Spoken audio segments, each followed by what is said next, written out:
Halo, Assalamualaikum warahmatullahi wabarakatuh. Perkenalkan, nama saya Febriansyah dengan nomor induk mahasiswa 06121282025044 dari program studi pendidikan teknik mesin Fakultas Keguruan dan Ilmu Pendidikan Universitas Sriwijaya.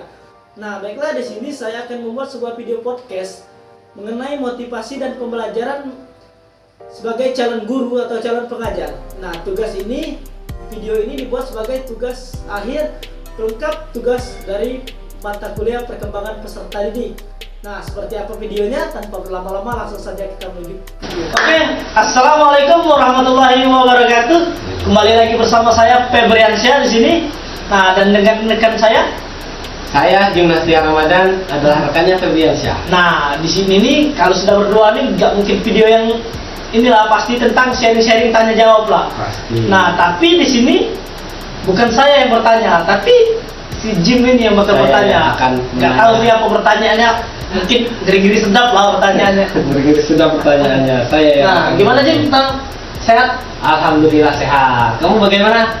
Alhamdulillah sehat. Segar Sudah makan pasti kan? Alhamdulillah sudah makan. Nggak mungkin belum makan. Pasti lemes kalau belum makan. Iya, ini sudah lewat jam makan siang sudah. Kira-kira apa nih yang bakal ditanya nih? Ada berapa soal sih kira-kira? Kira-kira ada sekitar 5 soal. 5 soal ini bertemakan tentang pendidikan, ada tentang motivasi ada, pokoknya tentang kehidupan. Pokoknya tentang masa depan kita lah, sebagai calon pendidik lah. Masa depan kita sebagai seorang pendidik. Oke, kira-kira apa nih yang bakal ditanya? Mungkin kita langsung saja ya. Boleh. Oke, kita langsung saja ke pertanyaan yang pertama. Oke. Ini agak bentar. Ini mau pertanyaannya dari yang mudah atau yang susah? Yang kayaknya yang susah loh. Jadi yang mudah kan di akhir ya. Oke. Yang lebih santai di akhir ya. Oke, masuk. Tegang pertama nggak apa-apa lah, tegang pertama. Tegang ya. Tegang manja lah. Ya. Oke, langsung saja kita ke pertanyaan yang pertama. Setiap manusia itu sebenarnya adalah unik. Oke. Manusia itu unik. Manusia itu diciptakan dengan berbagai persamaan dan perbedaan. Jadi manusia itu kan pasti berbeda-beda ya kan. Nggak mungkin sama lah ya. Benar. Yang membedakan dengan manusia lainnya. Nah, ini ada seorang siswa yang bernama Budi. Si Budi. Ya, si Budi ini. Budi ini ingin masuk ke SMK di kotanya tempat dia tinggal. Nah, si Budi ini memilih masuk SMK karena saran dan pertimbangan dari keluarga.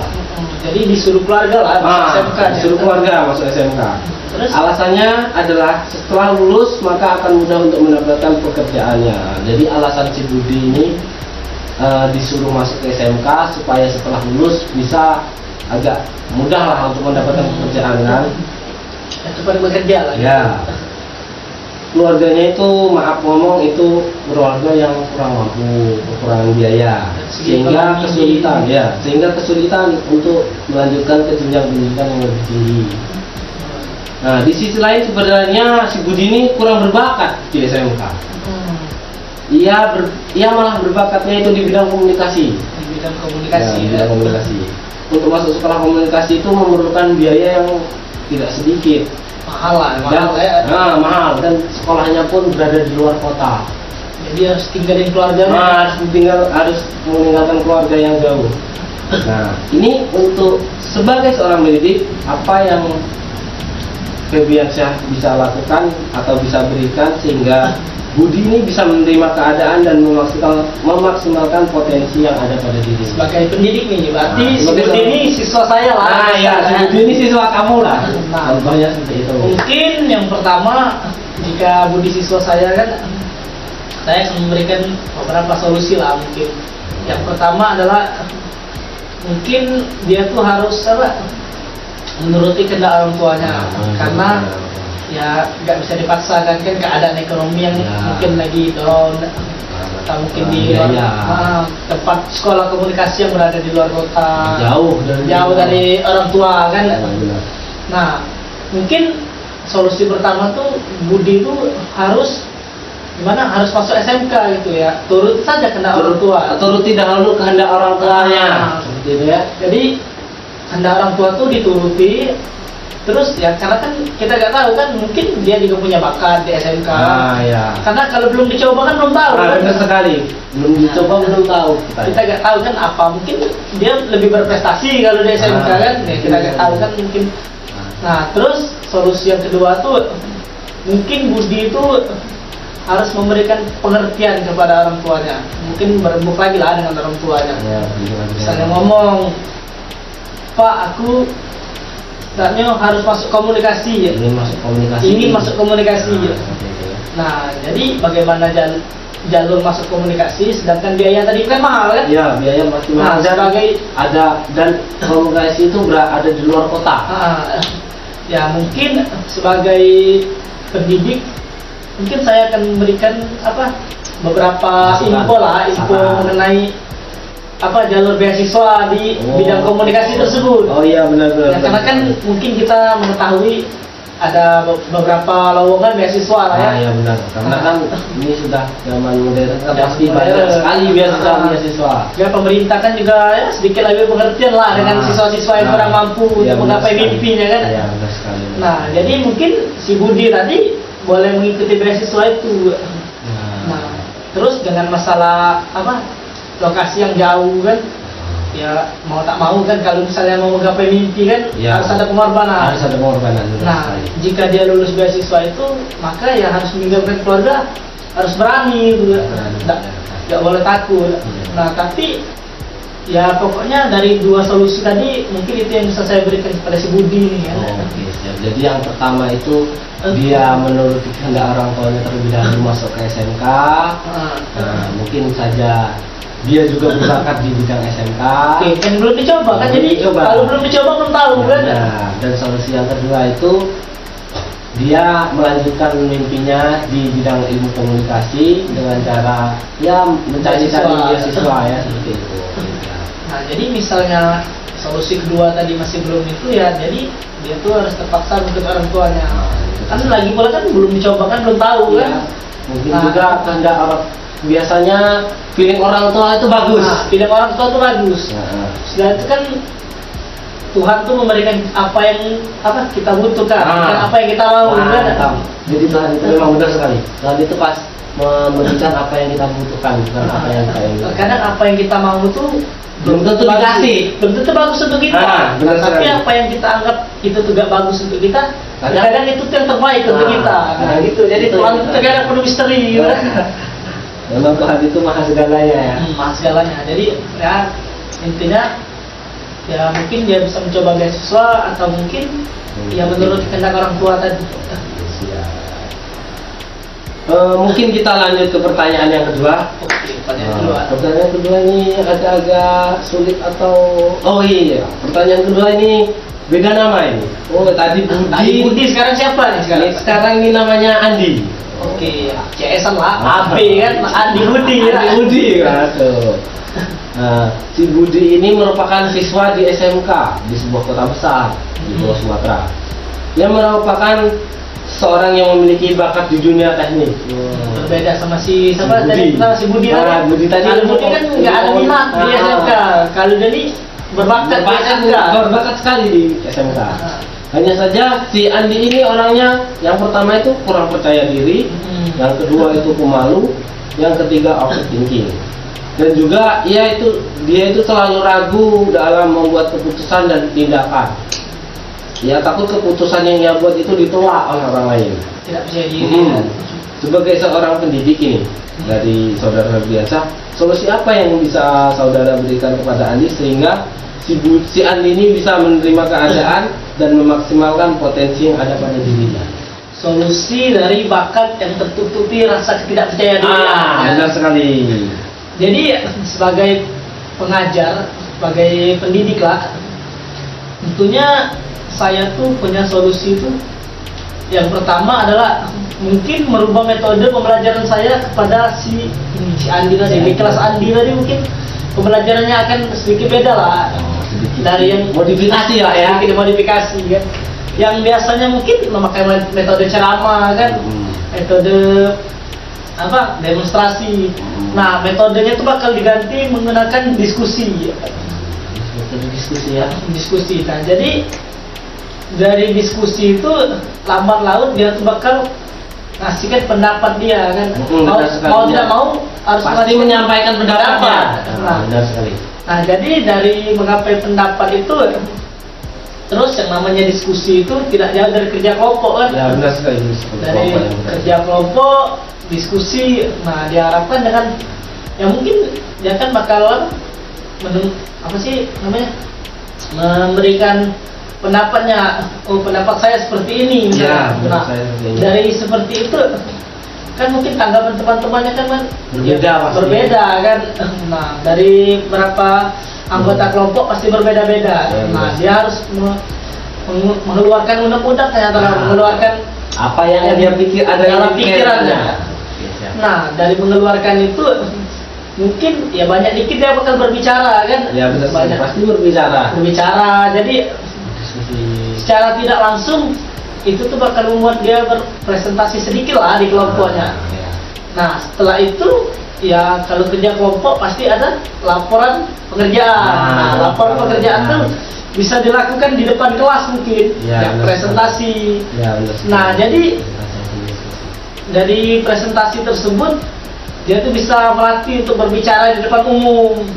Dimulai dari ya mungkin di depan kelompok kan, ya, lalu meningkat lagi di depan kelas, atau mungkin bisa mewakili kelas kan, seperti itu kan. Oke, siap. Jadi menghilangkan rasa malunya si Andi ini ya.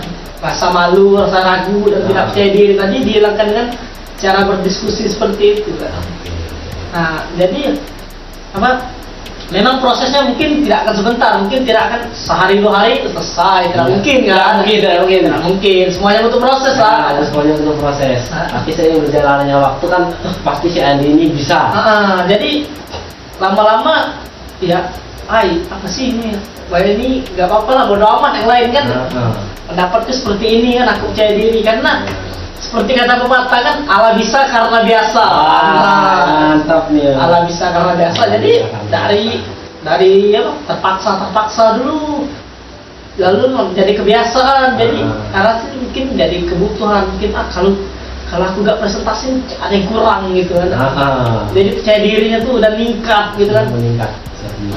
Mungkin seperti itu sih kalau jawaban nomor 2. Oke, jadi seperti itu ya. Jadi si Andi ini supaya tidak menjadi seorang yang pemalu, itu diajarkan untuk berdiri sendiri, yang hal dari hal kecil dulu ya. Dari hal kecil dulu, lalu meningkat. Jadi seiring berjalannya waktu mungkin percaya dirinya bakal tumbuh, kembang, dan ya dia bakal jadi seorang yang percaya diri lah. Oke, kita next pertanyaan yang berikutnya. Ini pertanyaan ketiga ini. Pertanyaan ketiga ini sedikit tentang pembelajaran di era pandemi.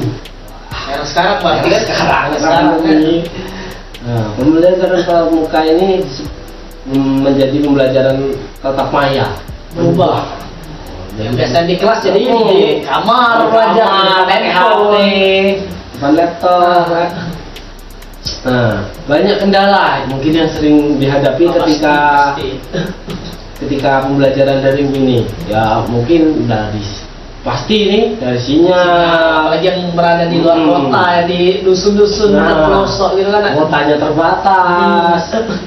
Selanjutnya semangat dan kemandirian peserta didik yang mungkin kurang dalam pembelajaran sehingga terkesan monoton, membosankan, tidak menyenangkan. Nah, ini sebagai seorang pendidik ini kepada saudara Febriansyah, bagaimana cara saudara Febriansyah agar bisa membuat pembelajaran tatap maya itu menyenangkan bagi peserta didik? Lagi-lagi solusi ya, solusi sebagai guru. Ya, kita ini kan calon seorang pendidik, jadi banyak pasti harus memberikan motivasi solusi. Gimana ya?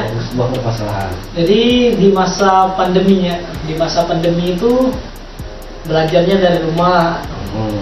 Nah, mungkin solusi yang akan saya lakukan adalah tentunya mengais kreativitas saya lah. Jadi gimana caranya? Harus berpikir keras lah, berpikir kreatif gitu kan. Berpikir kreatif seorang guru harus dituntut itu. Jadi kalau biasanya saya mengeluarkan kreativitas 50%, mungkin di masa pandemi harus mengeluarkan yang lebih tinggi lah. Naik dikit 70, 80. Mungkin mengeluarkan semua kreativitas saya. Ya bagaimanapun siswa kan tidak boleh bosan kan? Iya, benar sekali. Harus tetap memperhatikan kan? Harus didapat pula ilmu yang kita sampaikan itu mereka tuh harus dapat, harus Pak ini ya itu kan? Harus diserap. Nah, bagaimana caranya? Yang pertama tuh mungkin saya akan mengemas pembelajaran saya semenarik mungkin. Nah, baik itu menggunakan ya misalnya zaman pandemi mungkin melalui PPT ya, portofolio. Jadi saya tuh harus mengemas dengan sangat-sangat menarik lah. Mungkin dengan memberikan warna dalam PPT kan. Oh ya benar-benar. Kita kan intinya seorang siswa itu kan biasanya kalau melihat hal-hal menarik itu kan tertarik gitu. Jadi lebih ke apa sih namanya? Condong ke ketertarikannya lebih gitu kan. Terus memberikan gambar supaya tidak bosan lah melihat tulisan semua dari atas ke bawah kan. Biasanya PPT isinya tulisan semua. Jadi ngantuk mungkin bosan. Ada mungkin meninggalkan tempat duduknya kan pas lagi belajar kan. Mungkin kebanyakan siswa seperti itu. Nah, dari sini kalau ada gambar kan tidaknya ada contohnya kita di teknik mesin kan. Di teknik mesin ini ada yang namanya mesin kan. Karena di pandemi ini belajarnya dari rumah, mungkin ada yang nggak tahu nih, misalnya mesin bubut tuh kayak gimana? Tidak tahu nama kan? Iya tahu namanya saja. Tahu nama tapi yang mana sih mesin bubut? Nggak tahu kan mesin bubut yang mana? Nah jadi ya kalau kita beri gambar, mereka tuh lebih tahu kan. Jadi ya ada rasa ingin tahu. Kalau misalnya aku pergi meninggalkan laptop atau handphone, nggak tahu nih. Nggak tahu. Yang mana mesin bubut ya? Kalau kita kasih gambar itu, siswa tuh mungkin lebih tertarik. Wah ternyata ini mesin bubut nih yang ini yang sering dibahas mesin bubut tuh ini rupanya. Ini mesin bor mungkin, gerinda. Jadi siswa tuh lebih tertarik. Nah di samping hanya memberikan pelajaran yang melalui PPT, mungkin akan ada kuis-kuis kocak mungkin. Kuis-kuis kocak kan membuat siswa tuh lebih tertarik kan, lebih tertantang. Tapi walaupun kuis kocak tidak melupakan pembelajaran lah. Mungkin melakukan kuis-kuis yang berhubungan dengan pembelajaran. Baik itu ya mungkin dengan melakukan beberapa hadiah mungkin, memberikan hadiah lah untuk kota mungkin ya. Memberikan kota, memberi apresiasi. Jadi siswa tuh semangat. Jadi mereka tuh tetap tetap mengikuti pembelajaran, tetap dalam pembelajaran. Namun mereka tuh terhibur, tidak bosan, tidak ngantuk lah ya. Nah, bagaimana permainan juga harusnya dimasukkan dalam pembelajaran ini ya. Ya mungkin ada beberapa permainan yang mungkin tak jauh dari yang tadi kan, dari pertanyaan kocak mungkin, supaya siswa-siswa tuh lebih, kalau misalnya habis pembelajaran tuh habis ini kurang. Kadang tuh kalau menarik itu pasti kok sudah habis saja pembelajaran. Jadi harus kurang. Jadi diharapkan pembelajaran seperti itu tuh mungkin buat siswa tuh ketagihan gitu. Ketagihan benar sekali. Pas besok pelajaran Pak Febri nih, jadi harus lebih semangat kan. Nah, terus kalau pelajarannya habis nih kurang. Kalau misalnya ada siswa yang tambah sebentar lagi sebentar lagi. Nah jadi berarti siswa tuh bakal lebih tertarik gitu kan. Tarikannya tinggi untuk belajar. Mungkin seperti itu sih solusi dari saya untuk nomor 3. Oke, siap. Pembelajaran di era pandemi tadi ya. Oke, selanjutnya kita next ke pertanyaan yang keempat ini. Yang keempat ini tentang remaja. Oke, tentang remaja ini. Mungkin serta didik lah. Kalau remaja ini. Kadang itu kan ada emosi remaja itu cenderung kan tidak stabil. Mudah emosian, buah perasaan yang mudah marah, terbawa emosi, dan kadang dia melampiaskannya itu ke hal-hal yang negatif, hal-hal yang kurang baik kan. Nah, ini dari saudara, menurut saudara Febiansah, sebagai seorang pendidik itu harus memberikan saran atau motivasi seperti apa sih? Intinya itu tentang sebagai seorang pendidik itu bagaimana cara mengatasi hal tersebut supaya si remaja ini, misal remaja di siswa saya ya, berarti supaya dia tuh kalau emosi tidak mengeluarkan emosi yang ke arah yang negatif kan. Mungkin saya akan memberikan beberapa nasihat beberapa nasihat yang pastinya nasihat itu saya berikan tidak di tempat ramai ya, mengajak face-to-face, empat mata, bicara empat mata, sharing-sharing apa yang kesahkan ya, apa sih yang jadi permasalahan, sehingga karena tak mungkin kan kalau dia emosi langsung emosi kan, pasti ada sebab ada akibat, nah dari ada sebab ada akibat ini ya, mungkin kita tuh mencerna dari cerita dia oh jadi seperti ini permasalahannya. Nah, kita tuh memberikan solusi dari permasalahan yang apa yang jadi permasalahan dia. Remaja kan banyak permasalahan mungkin dari pembelajaran yang nilainya kurang maksimal mungkin atau ada masalah dalam rumah kan, mungkin dia terpikirkan kan masalah keluarga. Terus masalah yang paling umum di remaja ini masalah cinta. Pasti itu nomor satu itu. Pasti ada masalah cinta. Tahu kan? Wanita yang dia suka jalan sama cowok lain. Emosi kan? Pasti emosi. Nah jadi setelah itu kita beri nasihat agar sedikit meredam emosinya lah. Karena sesuatu hal yang negatif itu akan berbuntut pada hal negatif pula gitu. Jelek. Jadi apa yang kita tanam itu yang kita tuai, kata pepatah ya. Jadi gimana ya? Apapun yang kita lakukan hal negatif itu akan kembali ke diri kita sendiri. Nah jadi kita tuh mungkin memberikan nasihat untuk lebih tenang kan. Ya mungkin misalnya dia tuh beragama muslim kan, sesama muslim kan, mungkin memberikan nasihat untuk lebih banyak membaca istighfar gitu. Astagfirullah kan. Harus banyak, setiap emosi istighfar, astagfirullahaladzim gitu kan. Jadi mereka tuh amat laut tuh pasti terbiasa. Pasti bisa mengontrol emosinya tuh pasti.